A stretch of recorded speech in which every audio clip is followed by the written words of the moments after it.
नंदलाल चले आओ मेरे मुरलीधर माधव, नंदलाल चले आओ।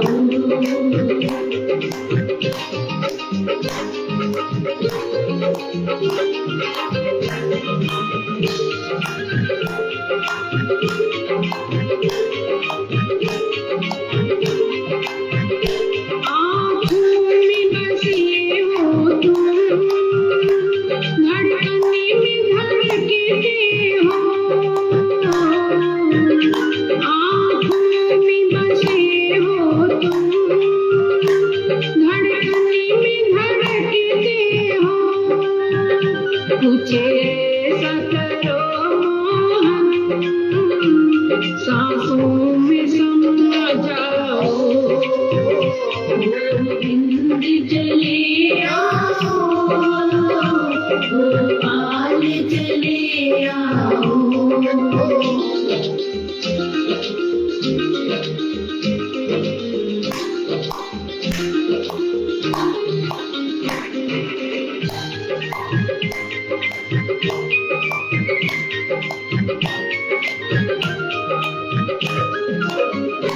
एक शर्त जमाने से इस दिल लगानी है,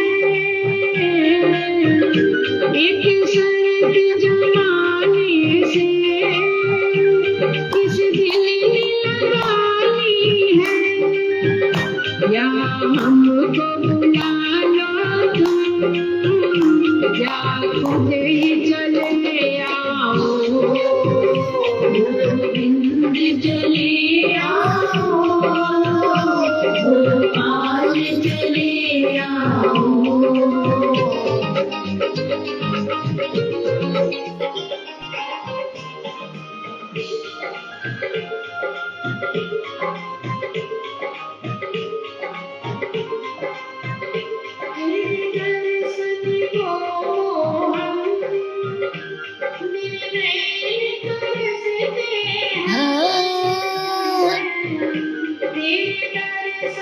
को मोहन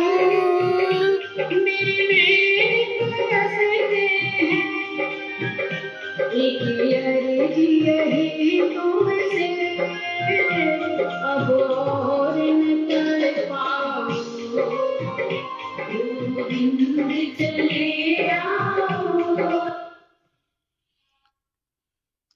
कथा प्रारंभ होत है, सुनो वीर हनुमान कथा। आसन आन विराजियो, पवन पुत्र बलवान सियावर रामचंद्र पद जय शरणम। शंकर हरिओम जय जय सिया राम। मंगल भवन मंगलहारी, द्रवौषध दशरथ अजर बिहारी।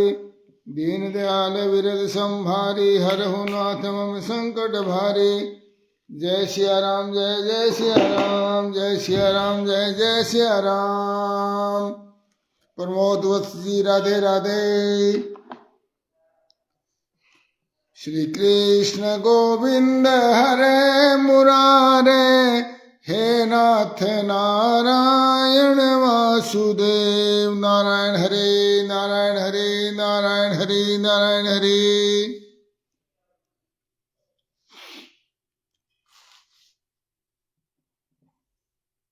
सुखदेव जी कहते हैं, परीक्षित मनु पुत्र राजा सरियाती वेदों का निष्ठावान विद्वान था। उसने अंगिरा गोत्र के ऋषियों के यज्ञ में दूसरे दिन का क्रम बतलाया था। उसकी एक कमल लोचना कन्या थी, उसका नाम था सुकन्या। एक दिन राजा सरियाती अपनी कन्या के साथ वन में घूमते घूमते चमन ऋषि के आश्रम पर जा पहुंचे। सुकन्या अपनी सखियों के साथ वन में घूम घूम कर वृक्षों का सौंदर्य देख रही थी कि उसने एक स्थान पर देखा। बलदेव शर्मा पटवारी जी राधे राधे, कि बाम्बी में के छेद में से जुगनू की तरह जो ज्योतियां दिख रही हैं। देव की कुछ ऐसी प्रेरणा थी कि सुकन्या ने बाल सुलभ चपलता से कांटे के द्वारा उन ज्योतियों को बेन दिया। हमारे बड़े भाई साहब मनोहरलाल शर्मा जी राधे राधे जी, प्रणाम जी। और इससे उसमें बहुत सा खून बह चला उन ज्योतियों में से। और उसी समय राजा सरियाती के सैनिकों का मलमूत्र रुक गया। राज ऋषि सरियाती को देखकर आश्चर्य हुआ। उसने कहा कि तुमने लोगों ने कहीं महर्षि च्यवन ऋषि से कोई दुर्व्यवहार तो नहीं कर दिया। तब सुकन्या ने अपने पिता से डरते डरते कहा, पिताजी मैंने कुछ अपराध अवश्य किया है, अनजाने में 2 ज्योतियों को कांटे से छेद दिया है। नारायण हरे सरिति स्मितांजी राधे राधे। अपनी कन्या की बात सुनकर के सरियाती बहुत घबरा गए और धीरे धीरे स्तुति करके बांबे में छिपे हुए च्यवन मुनि को प्रसन्न किया। तब च्यवन मुनि का अभिप्राय जानकर उन्होंने अपनी कन्या उनको समर्पित कर दी। और उधर सुकन्या और अपनी राजधानी में चले आए। उधर सुकन्या परम क्रोधी च्यवन मुनि को अपने पति के रूप में प्राप्त करके बड़ी सावधानी से उनकी सेवा करती हुई उन्हें प्रसन्न करने लगी। कुछ समय बीत जाने पर वो उनकी मनोवृत्ति जान करके उनके अनुसार वर्ताव करती। कुछ समय बीत जाने पर आश्रम पर दोनों अश्विनी कुमार आए। च्यवन मुनि ने उनका यथोचित सत्कार किया। उन्होंने कहा कि आप दोनों समर्थ हैं, इसलिए मुझे युवावस्था प्रदान कीजिए, मेरा रूप और अवस्था ऐसी कर दीजिए जिससे युवती स्त्रियां चाहती हैं। और मैं जानता हूं कि आप लोग सोमपान के अधिकारी नहीं हैं, फिर भी आपको यज्ञ में सोम रस का भाग दूंगा। नारायण हरि। वैद्य शिरोमणि वैश्विनी कुमारों ने महर्षि च्यवन का संबोधन करके कहा, ठीक है, यह सिद्धों के द्वारा एक बनाया हुआ कुंड है, आप इसमें स्नान कीजिए। च्यवन मुनि के शरीर को बुढ़ापे ने घेर रखा था। सब ओर से नशे दिख रही थी। वे झुर्रियां पड़ जाने और बाल पकड़ जाने के कारण बहुत भद्दे दिखाई देते थे। उन्होंने अश्विनी कुमारों ने उन्हें अपने साथ लेकर कुंड में प्रवेश किया और जैसे ही उस कुंड से 3 पुरुष बाहर निकले, तीनों ही कमलों की माला, कुंडल, सुंदर वस्त्र पहने एक से मालूम होते थे। परम साध्वी सुंदरी सुकन्या ने जब देखा कि तीनों एक ही आकृति की है, जब उन्होंने अश्विनी कुमारों की शरण ली, अपने को पति को न पहचान कर अश्विनी कुमार उनके पतिव्रत्य से धर्म से बड़े संतुष्ट हुए और उन्होंने उसके पति को बतला दिया और फिर च्यवन मुनि से आज्ञा लेकर के विमान के द्वारा वो स्वर्ग को चले गए। कुछ समय बाद यज्ञ करने की इच्छा से राजा सरियाती च्यवन मुनि के आश्रम पर आए। उन्होंने देखा कि उनकी सुकन्या के पास सूर्य के समान तेजस्वी पुरुष बैठा हुआ है। सुकन्या ने अपने पिता के चरण कमलों की वंदना की। सरियाती ने आशीर्वाद नहीं दिया और अप्रसन्न होकर बोले, दुष्टे, तुमने ये क्या किया? तुमने सबके वंदनीय च्यवन मुनि को छोड़ दिया, अब तू इस राह चलते जार पुरुष की सेवा कर रही है। तेरा जन्म तो ऊंचे कुल में हुआ था। राजा सरियाती के इस प्रकार कहने पर पवित्र मुस्कान वाली सुकन्या ने मुस्कुरा कहा, पिताजी, ये आपके जमाता स्वयं भृगुनंदन महर्षि च्यवन ही है। बांके बिहारी लाल की जय। तब उन्होंने च्यवन ऋषि के यौवन और सौंदर्य की प्राप्ति का सारा वृत्तांत कह सुनाया। वह सुनकर राजा सरियाती अत्यंत विस्मित हुए। महर्षि च्यवन ने वीर सरियाती से सोमयज्ञ का अनुष्ठान करवाया और सोमपान के अधिकारी न होने पर अपने प्रभाव से भी अश्विनी कुमारों को सोमपान कराया। इंद्र जल्दी क्रोध कर बैठते हैं, इसलिए उनसे सहा नहीं गया। उन्होंने चिढ़कर सरियाती को मारने के लिए वज्र उठाया। महर्षि च्यवन ने वज्र के साथ उसके हाथ को भी वहीं स्तंभित कर दिया। नारायण हरि। तब देवताओं ने अश्विनी कुमार को सोम का भाग देना स्वीकार कर लिया। उन लोगों ने वैद्य होने के कारण पहले ही अश्विनी कुमारों का सोमपान से बहिष्कार कर रखा था। परीक्षित सरियाती के 3 पुत्र थे, उत्तान, बरही, आनर्त और बुरीश्रेण। आनर्त से रेवत हुए। महाराज रेवत ने कुशस्थली नाम की नगरी बसाई थी। उनके 100 श्रेष्ठ पुत्र से सबसे बड़े थे कुकुजमी। कुकुजमी अपनी रेवती कन्या को लेकर के अरबर पूछने के उद्देश्य से ब्रह्मा जी के पास गए। उस समय ब्रह्मलोक का रास्ता ऐसे लोगों के लिए बेरोक टोक था। ब्रह्मलोक में गाने की बजाने की धूम मची हुई थी। उत्सव के अंत में ब्रह्मा जी ने नमस्कार करके उनसे ब्रह्मा जी को नमस्कार करके उन्होंने अपना अभिप्राय बताया। ब्रह्मा जी ने हंसकर कहा, महाराज, तुम अपने मन में जिस विषय के लिए सोच रखा था वे विषय तो सब काल के काल में चले गए हैं। अब उनके पुत्र पौत्र और नातियों की तो बात ही क्या, गोत्र के नाम भी सुनाई नहीं पड़ते। इस बीच में 27 चतुर्युगी का समय बीत चुका है। नारायण हरि। इसलिए तुम जाओ। इसमें भगवान नारायण के अंश अवतार महाबली बलदेव जी पृथ्वी पर विराजमान है। और हे नररत्न, हे राजन, उन्हीं नररत्न को यह कन्या रत्न तुम समर्पित कर दो। नारायण हरि नारायण। कृष्ण के भाई बलराम जो है वहां पृथ्वी पर विद्यमान है। 24 चतुर्युगियां बीत चुकी हैं, 27, तो बड़ा बहुत पुरानी बात है। इस समय भगवान नारायण के अंश अवतार महाबली बलदेव जी पृथ्वी पर विराजमान है। उनको एक कन्या समर्पित कर दो। राजा कुकु जमी ने ब्रह्मा जी का आदेश प्राप्त करके सरवंदना की और अपने नगर को चले आए। उनके वंशजों ने यक्षों के बहसे हुए नगरी छोड़ दी थी, जहां तहां यो ही निवास कर रहे थे। राजा ने अपनी सर्वांग सुंदरी पुत्री परम बलशाली बलराम को सौंप दी और आप तपस्या करने के लिए भगवान नर नारायण के आश्रम बद्रिकाश्रम चले गए। नारायण हरि नारायण हरि। देवगुरु बृहस्पति ने कहा, परीक्षित, मनुपुत्र नभक का पुत्र था नाभाग। जब वह दीर्घ काल तक ब्रह्मचर्य का पालन करके लौटा, तब अपने भाइयों, बड़े भाइयों ने अपने छोटे किंतु विद्वान भाई को केवल हिस्से को केवल अपने पिता को दिया। संपत्ति तो सारी बांट ली और बोला, भाई तू अब आया है तो तेरे को ये पिताजी है बूढ़ा, ये तेरे हिस्से आ गया, बाकी संपत्ति हमारी। उसने अपने भाइयों से पूछा, आप लोगों ने मुझे हिस्से में क्या दिया? तब उन्होंने उत्तर दिया कि हम तुम्हारे हिस्से में पिताजी को ही तुम्हें देते हैं। नारायण हरि नारायण हरि। उसने अपने पिता से जाकर कहा, पिताजी, मेरे बड़े भाइयों ने मेरे हिस्से में के लिए मेरे को आपको ही दिया है। पिताजी ने कहा, बेटा तुम उनकी बात ना मानो। देखो ये बड़े बड़े बुद्धिमान अंगिरस गोत्र के ब्राह्मण इस समय एक बहुत बड़ा यज्ञ कर रहे हैं, परंतु मेरे विद्वान पुत्र वे प्रत्येक छठे दिन अपने कर्म में भूल कर बैठते हैं।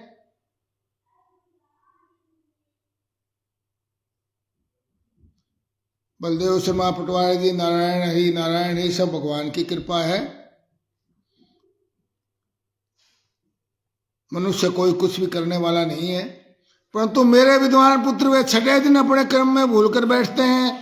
तुम उन महात्माओं के पास जाकर के वैश्वदेव संबंधी दो सुक्त बतला दो, और जब वे स्वर्ग में जाने लगेंगे तब यज्ञ से बचा हुआ सारा धन तुम्हें सौंप देंगे। नारायण हरि नारायण हरि। इसलिए अब तुम उन्हीं के पास चले जाओ। उसने अपने पिता की आज्ञा के अनुसार वैसा ही किया। उन अंगिरस गोत्री ब्राह्मणों ने भी यज्ञ का बचा हुआ धन उसे दे दिया और वे स्वर्ग में चले गए। नाभाग जब उस धन को लेने लगा तो उत्तर दिशा से काले रंग का पुरुष वहां पर आया। उसने कहा, यज्ञ भूमि में जो कुछ बचा हुआ है सब धन मेरा है। नाभाग ने कहा, ऋषियों ने ये धन मुझे दिया इसलिए मेरा है। इस पर उस पुरुष ने कहा, हमारे विवाद के विषय में तुम्हारे पिता से ही प्रश्न किया जाए। आप जाकर अपने पिताजी से पूछो भी ये धन किसका है। उस पुरुष ने, नाभाग ने जाकर पिताजी ने पूछा। पिताजी ने कहा, एक बार दक्ष प्रजापति के यज्ञ में ऋषि लोग निश्चय कर चुके हैं कि यज्ञ भूमि में जो कुछ बचा रहता है वह रुद्रदेव का हिस्सा है, इसलिए वह धन तो महादेव जी को मिलना चाहिए। नाभाग ने जाकर उस काले रंग के पुरुष रुद्र भगवान को प्रणाम किया और कहा, प्रभु यज्ञ भूमि की सभी वस्तुएं आपकी हैं। मेरे पिताजी ने ऐसा ही कहा है। भगवान मुझसे अपराध हुआ, मैं सिर झुकाकर आपको क्षमा मांगता हूं आपसे। नारायण हरि हर हर महादेव। तब भगवान रुद्र ने कहा, तुम्हारे पिता ने धर्म के अनुकूल निर्णय दिया है और तुमने भी मुझसे सत्य ही कहा है। तुम वेदों का अर्थ तो पहले से ही जानते हो। अब मैं तुम्हें सनातन ब्रह्म तत्व का ज्ञान देता हूं। नारायण हरि नारायण हरि। उससे बड़ा क्या धन है। तुम यहां यज्ञ में बचाओ, मेरा जो अंश है यह धन भी मैं तुम्हें ही दे रहा हूं, तुम इसे स्वीकार करो। एक साधे सद सदेर सब सदेर सब साधे सब जाए, जो गही से वे मूल को फूले फले होगा। लालच न करके जो मूल तत्व थे भगवान रुद्र को, उनको ही प्रणाम करके सब कुछ उनका ही था, उनको ही समर्पित कर दिया। तो देखो उन्होंने कौन सा अपने पास रखना होता है। मूल तत्व की आप सेवा करोगे तो आपको सब कुछ प्राप्त हो जाएगा। वो धन भी भगवान ने उनको वापस दे दिया और कहा, ब्रह्म तत्व का ज्ञान तुम्हें देता हूं।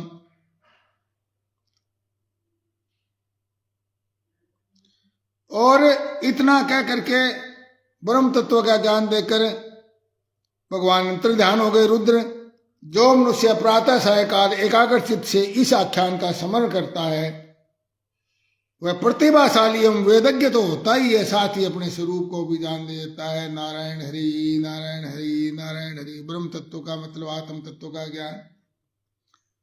नाभा के पुत्र हुए अम्बरीश और वे भगवान के प्रेमी और उदार धर्मात्मा थे, जो ब्रह्म श्राप कभी नहीं रोका जा सका। उसका अम्बरीश को तो वो स्पर्श भी नहीं कर सका। जो ब्रह्म श्राप होता है वो रुकता नहीं कभी, परंतु अम्बरीश को उससे छुआ भी नहीं इस ब्रह्म श्राप ने। कैसे? सुखदेव जी ने कहा, परीक्षित अम्बरीश बड़े भाग्यवान थे। उन पृथ्वी के 7 द्वीप अचल संपत्ति और अतुलनीय ऐश्वर्य उनको प्राप्त था। यद्यपि वे सब साधारण मनुष्यों के लिए अत्यंत दुर्लभ वस्तुएं हैं, परंतु फिर भी वे उन्हें सोपन तुल्य मांगते थे। जिस तरह विदेह राजा जनक सारी संपत्ति को सोपन की तरह मानते थे, इसी तरह राजा अम्बरीश भी सब चीजों को सोपन तुल्य मानते थे, क्योंकि वे जानते थे कि जिस धन वैभव के लोभ में पड़कर मनुष्य घोर नरक में जाता है, वे केवल 4 दिन की चांदनी है।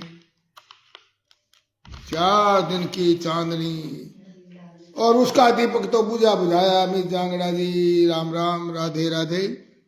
भगवान श्री कृष्ण और उनके प्रेमी साधुओं में उनका प्रेम था, उसके परम प्रेम था। उनके प्रेम के प्राप्त हो जाने पर तो सारा विश्व और समस्त संपत्तियां मिट्टी के ढेले के समान जान पड़ती है। पर दरवेशु लोष्टवत, धन जो है मिट्टी के समान दिखाई देता है।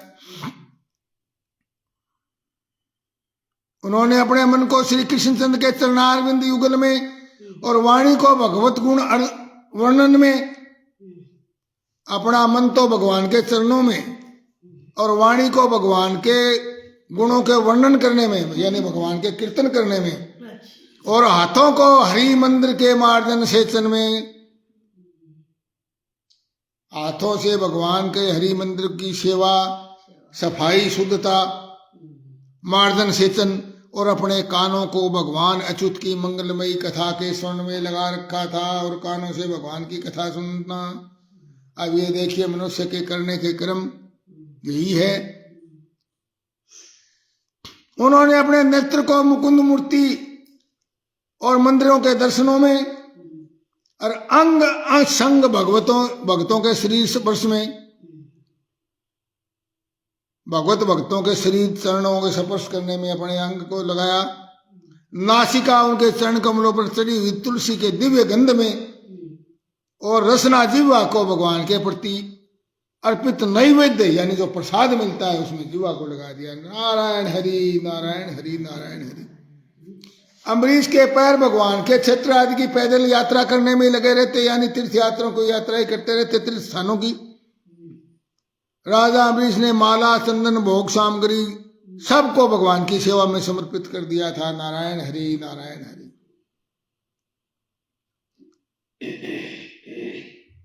और वह भगवत भगत ब्राह्मणों की आज्ञा से ही इस पृथ्वी का शासन करने लगे। उन्होंने धनु नाम के निर्जल देश में सरस्वती नदी के प्रवाह के सामने और वशिष्ठ, असित, गौतम आदि भिन्न भिन्न आचार्यों द्वारा महान ऐश्वर्य के कारण सर्वांग पूर्ण बड़ी बड़ी दक्षिणा वाले अश्वमेध यज्ञ किए और यज्ञापति भगवान की आराधना की। अश्वमेध यज्ञ करके अश्वमेध की फल प्राप्त करने के लिए नहीं किए, उन्होंने भगवान को समर्पित कर दिए सारे।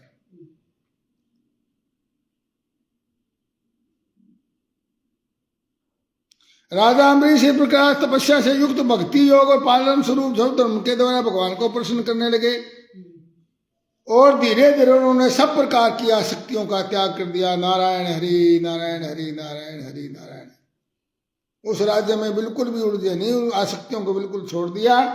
घर, स्त्री, पुत्र, भाई बंधु, बड़े बड़े हाथी, रथ, घोड़े, पैदलों की चतुरंगणी सेना, अक्षय रत्न, आभूषण, आयुध, सभी वस्तुओं को तथा कभी समाप्त न होने वाले कोषों के संबंध में उसने ऐसा दृढ़ निश्चय कर लिया कि ये सब के सब झूठे हैं, असत्य हैं, ये मिटने एक न एक दिन। उनकी अनन्य प्रेममयी भक्ति से प्रसन्न होकर के देखिए, जब आप ऐसा करते हैं तो क्या होता है, भगवान ने प्रसन्न होकर के उनकी रक्षा करने के लिए सुदर्शन चक्र को नियुक्त कर दिया। नारायण हरि नारायण हरि नारायण हरि। अश्विनी शास्त्री, बापोड़िया जी, राधे राधे जी, जय श्री राम जी, शास्त्री जी।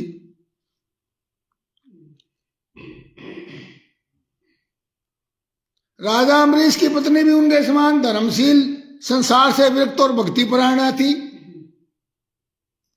एक बार उन्होंने अपनी पत्नी के साथ भगवान श्री कृष्ण की आराधना करने के लिए 1 वर्ष तक द्वादशी प्रधान एकादशी व्रत करने का निर्णय किया।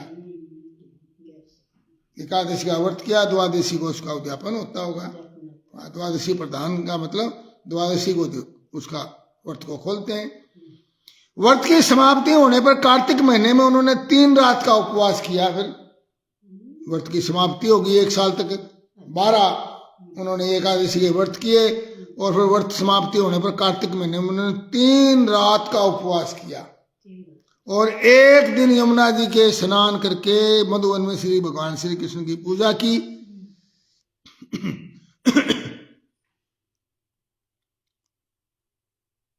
यद्यपि भाग्यवान ब्राह्मणों की इस पूजा की कोई आवश्यकता नहीं थी, फिर भी उन्होंने, क्योंकि उनकी सारी आवश्यकताएं पूर्ण हो चुकी थी, राजा अम्बरीश ने फिर भी सबकी भक्ति भाव से पूजन किया। उसके पश्चात पहले ब्राह्मणों को स्वादिष्ट और गुणकारी भोजन करा करके उन लोगों के घर 60 करोड़ गौवें सृजित करके भेज दी। नारायण हरि नारायण हरि। पुराने समय में गायों का दान ही बहुत बड़ा होता था और गायों से बड़ी कोई संपत्ति नहीं होती थी। गौओं के सींग सोने से और खुद चांदी से मंडे हुए थे। 60 करोड़ गांव के सभी के, और उन्हें सुंदर सुंदर वस्त्र उड़ा दिए थे गायों को। वे गौएं बड़ी सुशील और छोटी अवस्था की, देखने में सुंदर और बछड़े वाली और खूब दूध देने वाली थी। कहने के भावार्थ क्या है? गौओं की जनसंख्या आदमियों की संख्या से कई गुना ज्यादा थी, गाय की संख्या, और इसीलिए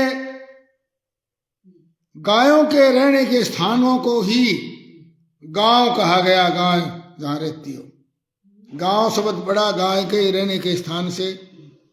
गोचर भूमि, गायों के चरने की भूमि। गोहांड जहां पर गाय हांडती फिरती हैं, उसको गोहांड, गांव गोहांड ऐसे बने। और आज गांव गोहांड के जो मालिक है वो उन गाय जो मालिक थे गाय गोहांड के, उन गायों की स्थिति क्या है? लोगों ने उस गायों के स्थानों पर कब्जे कर लिए और गायों के लिए तो जगह नहीं बची। गायों की संख्या खत्म हो गई, आदमियों की संख्या कई गुना और गायों की संख्या उससे कम। ये देखिए, उसमें 60 करोड़ तो राजा ने एक ने ही गौएं दान करी। लोगों की संख्या तो उतनी थी नहीं, जनसंख्या। और वो सबकी सब सुंदर सुशील, छोटी अवस्था की, देखने में सुंदर बछड़े वाली और खूब दूध देने वाली गायें थी। उनके साथ दूध दूहने की उपयुक्त सामग्री भी उन्होंने भिजवा दी। जब ब्राह्मणों को सब कुछ मिल चुका और जब राजा ने उन लोगों से आज्ञा लेकर व्रत का पालन करने की तैयारी की, उसी समय श्राप और वरदान देने में समर्थ स्वयं दुर्वासा जी भी उनके वहां अतिथि के रूप में पधार गए। नारायण हरि नारायण हरि। दुर्वासा जी तो श्राप देने में भी बड़े समर्थ हैं और वरदान देने में भी समर्थ हैं। राजा अम्बरीश उन्हें देखते खड़े हो गए, आसन देकर बिठाया, दुर्वासा जी की पूजा की। अम्बरीश जी ने भोजन के लिए प्रार्थना की। दुर्वासा जी ने अम्बरीश की प्रार्थना स्वीकार कर ली और उसके बाद आवश्यक कर्मों से निवृत्त होने के लिए वो नदी तट पर चले गए। वे ब्रह्म का धारण करते हुए यमुना के पवित्र जल में स्नान करने लगे। इधर द्वादशी केवल घड़ी भर शेष रह गई थी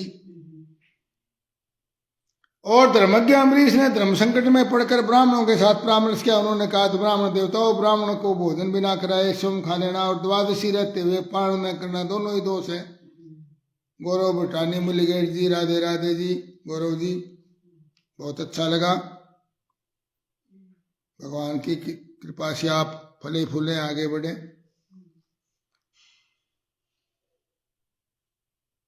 तो दोनों ही चीजों में दोष था। द्वादशी के रहते रहते द्वादशी खत्म होने के बाद पारण होता नहीं, और ब्राह्मण को भोजन कराए बिना एकादशी का पारण कर लेना वो भी अशुद्ध था। तो इसलिए ब्राह्मणों को पूछा, इसलिए उन्होंने पूछा कि मेरी भला उसमें मेरे को ऐसे बताइए ब्राह्मण देव आप लोग, जिससे मुझे पाप न लगे। तब ब्राह्मणों के साथ विचार करके उन्होंने कहा, ब्राह्मणों श्रुतियों में ऐसा कहा गया है कि जल पी लेना भोजन करना भी है और नहीं भी करना है। नारायण हरि नारायण हरि। और इसलिए केवल जल से पारण कर लेता हूं। ऐसा करके भगवान का निश्चय चिंतन करते हुए राजर्षि अम्बरीश ने जल पी लिया और वे केवल दुर्वासा जी के आने की बाट देखने लगे। दुर्वासा जी ने अपने कर्मों से निवृत्त होकर जब राजा उनका अभिनंदन करने लगे, यमुना तट से वो लौट आए। सतपाल सिंह चंदेला जी राधे राधे। तो उन्होंने अनुमान से अंदाजा लगा लिया कि राजा ने पारण कर लिया है। उसमें दुर्वादशी जी बड़े भूखे थे और यह जानकर कि राजा ने पारण कर लिया है, क्रोध से थरथर कांपने लगे। अरे देखो तो सही है, कितना क्रूर है, धन के मद में मतवाला हो रहा है, ऋषियों मुनियों के बिना ब्राह्मण के बिना इसने पारण कर लिया। आज इसने अतिथि धर्म का उल्लंघन करके बड़ा अन्याय किया है। भगवान की भक्ति तो पाखंडी इसको छुई भी नहीं है, छुआ भी नहीं भगवान की भक्ति ने। और फिर उन्होंने अपनी जटा उखाड़ी और उसमें से अम्बरीश को मार डालने के लिए कृत्या उत्पन्न की। वह प्रलय काल के समान दहक रही थी, वह आग के समान राजा अम्बरीश पर टूट पड़ी। परम पुरुष राजा अम्बरीश एक पग भी नहीं हटे, जो के तो खड़े रहे। नारायण हरि, कोई बचने का प्रयास नहीं किया। परम पुरुष परमात्मा ने अपने सेवक की रक्षा के लिए पहले ही सुदर्शन चक्र नियुक्त रखा था। जैसे आग क्रोध से गुर्राते हुए सांप को भस्म कर देती है, वैसे ही चक्र ने दुर्वासा ऋषि की कृत्या को जलाकर राख का ढेर कर दिया। नारायण हरि नारायण। और जब दुर्वासा जी ने देखा कि मेरी बनाई हुई कृत्या तो जल रही है, चक्र मेरी ओर आ रहा है, तो भयभीत होकर अपने प्राण बचाने के लिए जी छोड़कर एकाएक भाग निकले। और आगे वो क्या नाम दुर्वासा पीछे पीछे सुदर्शन चक्र दौड़ने लगा। तब उन्होंने सुमोरी पर्वत में गुफा में प्रवेश करने के लिए दौड़ पड़े। दुर्वासा जी दिशा आकाश पृथ्वी अतल वितल जहां भी लोक समुद्र लोकपाल उनके द्वारा सूचित स्वर्ग लोक तक जहां जहां भी गए, सब जगह सुदर्शन चक्र उनके पीछे पीछे। जब कोई रक्षक नहीं मिला तो वो भाग करके देव श्रोमणी ब्रह्मा जी के पास गए। ब्रह्मा जी ने कहा, मेरी 2 अपराध की आयु समाप्त होगी और कालसूप भगवान अपनी लीला समेटने लगेंगे और इस जगत को जलाना चाहेंगे। उसमें उनके भूभृंग मात्र से सारा संसार और मेरा लोक भी लीन हो जाएगा। देव श्रोमणी ब्रह्मा से वो बोले, आप शंभु है भगवान, मेरे इस तेज भगवान के इस तेज में चक्र से मेरी रक्षा कीजिए। तो बोला, मैं तो कुछ भी नहीं, शंकर जी और ब्रह्मा जी सब मैं। कहने का मतलब है कि ये सृष्टि को लीन वो ही करते हैं, मेरे तो हाथ में कुछ है नहीं भाई। तो फिर ब्रह्मा जी से के बाद कैलाशवासी भगवान शंकर के पास गए दुर्वासा जी ने। महादेव जी ने कहा, दुर्वासा जी, जिस अनंत परमेश्वर ब्रह्मा जैसे जीव, परमेश्वर में ब्रह्मा जैसे जीव और उसमें प्रभु के संबंध में हम भी कुछ भी करने में समर्थ नहीं है, हम तो उसी में समाये हुए हैं। यह चक्र तो उस विश्वेश्वर का एक शस्त्र है और यह तुम्हारा हम लोगों के लिए असह्य है। तुम उनकी शरण में जाओ, वे भगवान ही तुम्हारा मंगल कर सकते हैं, हमारे बस की बात नहीं है। वहां से निराश होकर भगवान के परम धाम वैकुंठ में गए। लक्ष्मीपति भगवान वहां निवास करते हैं। दुर्वासा भगवान के चक्र की आग से जल रहे थे, भगवान के चरणों में गिर पड़े, हे अच्युत हे अनंत, आप संतों के एकमात्र वांछनीय है। भगवान ने कहा, दुर्वासा जी, मैं सर्वथा भक्तों के अधीन हूं, मुझ में तनिक भी स्वतंत्रता नहीं। तुम कहते हो कि मैं स्वतंत्र हूं, मैं तो भक्तों के अधीन हूं, मैं बिल्कुल भी स्वतंत्र नहीं।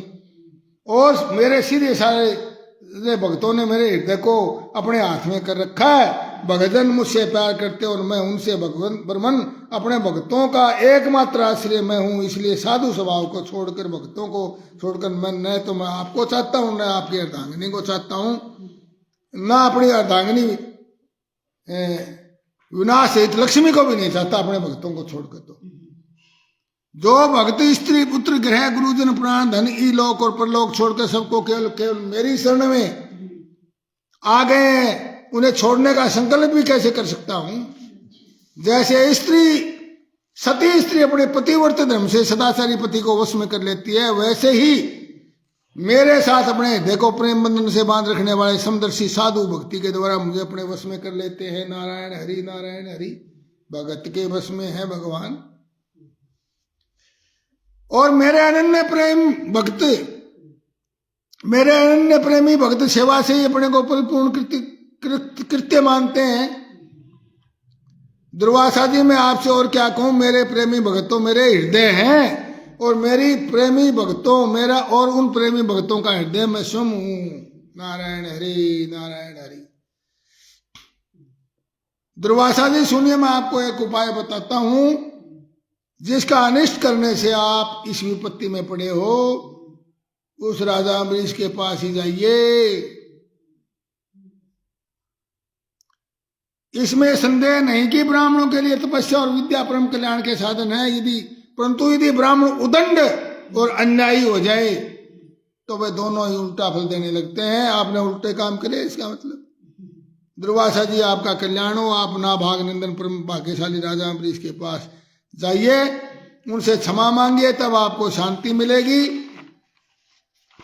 और परीक्षित जब भगवान ने इस प्रकार आज्ञा दी, जब सुदर्शन चक्र की ज्वाला से जलते हुए दुर्वासा लौट करके अम्बरीश के पास आए और उनके पैर पकड़ दिए। दुर्वासा की ये चेष्टा देख करके और अम्बरीश जो है वो लज्जित होकर के सुदर्शन चक्र की स्तुति करने लगे। अम्बरीश ने कहा, प्रभु सुदर्शन आप अग्नि स्वरूप हैं, सुदर्शन चक्र आप पर कोई भी विजय प्राप्त नहीं कर सकता, मैं आपको नमस्कार करता हूं।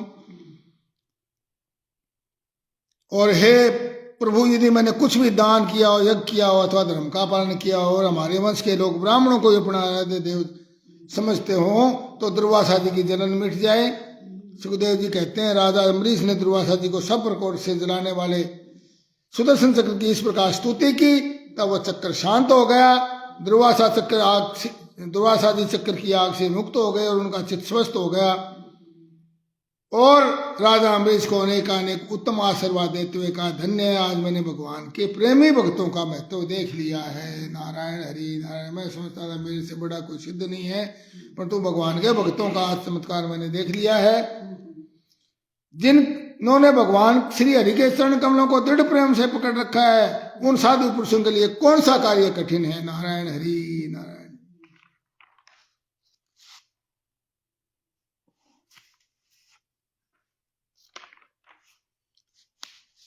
महाराज अम्बरीश, आपका हृदय करुणा भाव से परिपूर्ण है। आपने मेरे ऊपर महान अनुग्रह किया है और मेरे प्राणों की रक्षा की है।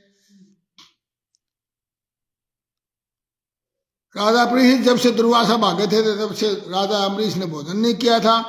वो दुर्वासा जी के लौटने की बात कर रहे थे, तब उन्होंने दुर्वासा जी के चरण पकड़ लिए और उन्हें प्रसन्न करके विधि पूर्वक भोजन कराया। देखो, इतना करने के पश्चात भी उसके चरण पकड़े दुर्वासा जी के और फिर उनको विधि पूर्वक भोजन करवाया। और सब प्रकार की सामग्री से दुर्वासा जी भोजन करके तृप्त हो गए। आदर से कहा, राजन अब आप भी भोजन कीजिए।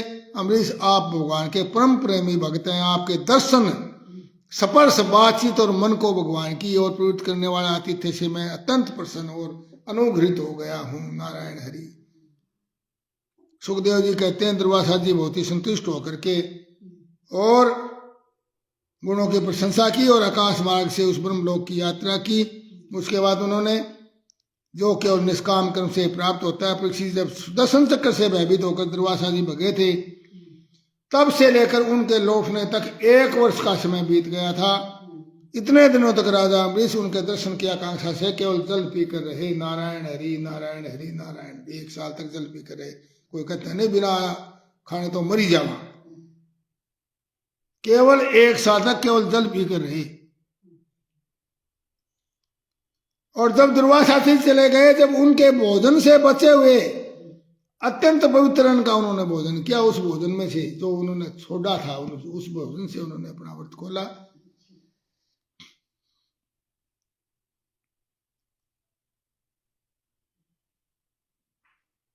राजा अम्बरीश में ऐसे ऐसे अनेकों गुण थे। अपने समस्त कर्मों के द्वारा वे परमात्मा की भक्ति भाव की ही वृद्धि करते रहे। उसके बाद राजा अम्बरीश अपने समान परम समस्त भक्त पुत्रों पर राज्य का भार छोड़ दिया और वन में चले गए। वहां बड़ी दृढ़ता के साथ वो भगवान से में अपना एकाकार होकर के संसार से मुक्त हो गए। परीक्षित भगवान अम्बरीश का यह परम पवित्र आख्यान, इसका संकीर्तन और स्मरण करता है, वह भगवान का भक्त हो जाता है। कथा समाप्त होत है, सुनो वीर हनुमान, कथा हमारी वैकुंठ में, आप करो विश्राम, सियावर रामचंद्र पद जय शरणम, शंकर हरि ओम जय जय सिया राम। मंगल भवन अमंगल हारी, ध्रुव सुदशरथ अजिर बिहारी, दीन दयाल विरद समभारी, हरहु नाथ मम संकट भारी। सुशील कौशिक जी राधे राधे। कहने के भावार्थ क्या है, कितने ही जब अनुष्ठान कर्म कर लो, स्वार्थ के लिए किए हुए, कुछ कामना से किए हुए, स्वार्थ का मतलब कुछ कामना से किए हुए, वासना से किए हुए, इच्छा से किए हुए कर्म बहुत छोटा फल देते हैं। और परंतु जैसे राजा अम्बरीश ने अश्वमेध यज्ञ जैसे यज्ञ बड़े बड़े किए, वो भी भगवान को ही समर्पित कर दिए, कोई कामना नहीं की किसी। और इतना बड़ा साम्राज्य उनको, चक्रवर्ती सम्राट, उसमें भी वो रमे नहीं, वो भी भगवान को समर्पित करके, जिस तरह विदेह राजा जनक अपना राज्य करते थे उस तरह वो राज्य करते थे। व्रत भी जो करते थे वो भगवान को ही समर्पित कर दिए। ऐसे व्यक्ति की रक्षा भगवान शंकर, भगवान जो सुदर्शन चक्रधारी है वो स्वयं करते हैं, और अपने सुदर्शन चक्र को उनकी सेवा में नियुक्त कर दिया। बाल बांका नहीं हो सकता भगवान के भक्त का। नारायण हरि नारायण। इसलिए भागवत कथा का सार यही है, हर रोज की कथा का सार यही है। इतनी कथाएं, इतना इतिहास जो सारा आ रहा है, हर रोज की कथा का निष्कर्ष यही होता है, उस प्रभु को भूले नहीं और अपने सारे कर्म उस भगवान को समर्पित कर दें, अपना शरीर भी भगवान को समर्पित कर दें। है ही उनका समर्पित, क्या करेंगे। निष्काम भाव से अपने कर्म करें, फल की इच्छा ना करें, कामनाएं ना करें। कामनाएं ही संसार चक्कर में डालने की और नरक का रास्ता भेजने, नरक का रास्ता है। नारायण हरि नारायण हरि। यदि इस मनुष्य जन्म को सफल करना है तो उस प्रभु को हर वक्त याद करें और अपने सारे कर्म, शरीर, मन, बुद्धि सब भगवान को समर्पित कर दें। इसका यही निष्कर्ष है। नारायण हरि ओम नमो भगवते वासुदेवाय। हरि ओम हरि ओम हरि ओम।